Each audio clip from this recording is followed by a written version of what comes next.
But what were the actual kind of first steps that you took to starting Incredible Health? Honestly, we were working on a completely different idea. And we've been working on a different idea that did something totally different, also in software, for almost a year, and we just couldn't grow it. And so around that time, we had teamed up with NFX, which is a seed stage and Series A fund. At the time, they had an accelerator, so we joined their accelerator, and decided to really pivot the idea. And that's sort of how we started to formulate the idea for Incredible Health. How do you think that kind of helped shape, going from an idea and kind of the pivot at the time to, eventually landing on Incredible Health? Yeah, I mean, look, the great thing about the content, the team and the content that NFX provides is that, like, it really does give you the playbook for marketplaces and for network effects in general.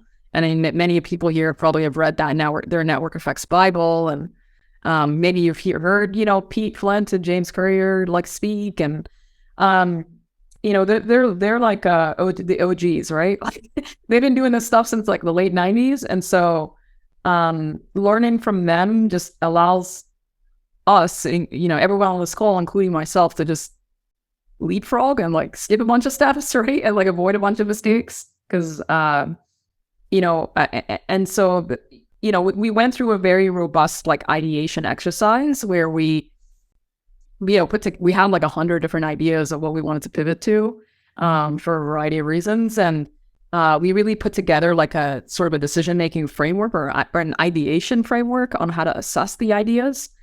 The first being market size. Like, is this large, and is this, even if we capture only 1% of the market, is this going to be a huge outcome? Another one is competition. Is there like an enormous amount of competition where it's like going to be extremely difficult to get through? Like, I don't know, CRM software, business intelligence software. Those are very, very busy places with lots of competitors. So it's harder to break through. And then third was like, what's my unique insight? Like, what have I come up with that's, 10x better than what's already out there? Better meaning faster, cheaper, however you want to describe it. I mean, we can all agree that like Uber really was probably 100 times better than the taxi experience, right? And so that's like the unique insight piece. Now, once we put all our 100 ideas through these filters, the filters being market size, competition, and unique insight, a lot of them fall out, right? A lot of them don't meet the mark. And so we went from 100 ideas down to like 10. And then at that point, we started to go way deeper on those 10 ideas. We started to do actual customer research and market research. So when I mean market research, I don't mean just like a bunch of Googling. What I mean is like calling up my friends on Wall Street and getting the equity research reports for that industry, right? I mean, like, speaking with, industry experts who are already in the industry, who can at least give you the lay of the land. When it comes to customer research, what I mean by that is like speaking to 5 or 10 users and like not even mentioning the product or company, just saying, hey, I'd love to understand your problems. You ask a bunch of questions about their problems, and then you just say, I'm thinking about this concept. And by saying concept, it doesn't sound as serious, right, as a product or a company. So therefore, they're going to be more honest with you.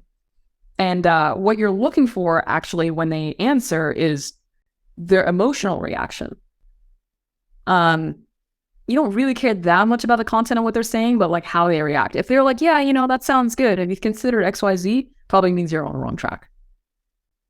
But if they say, when is this going to be live? Sign me up. My bonus is tied to this, but freaking my boss is giving me hell about this, etc. Like, you want to hear a very over the top reaction like that. And then maybe you're on the right path. So that's a little bit about just like the ideation process we went through. And I think it's super important for founders to invest a lot of time in that process, because at the end of the day, you want to make sure that you've chosen the right idea to pursue. I mean, this is like years of our lives, right? Like, we're sacrificing our freaking families. Sometimes they're sacrificing those financials involved, et cetera. Like, you have to make sure this is the point in time when the ship is leaving the harbor, and you want to make sure it's pointed in the right direction. And if it's not pointed in the right direction, you're going to end up someplace very, very random, right? So all of this upfront work and ideation is something that I don't think founders actually spend enough time on, and should invest a heavy amount of time in ideation.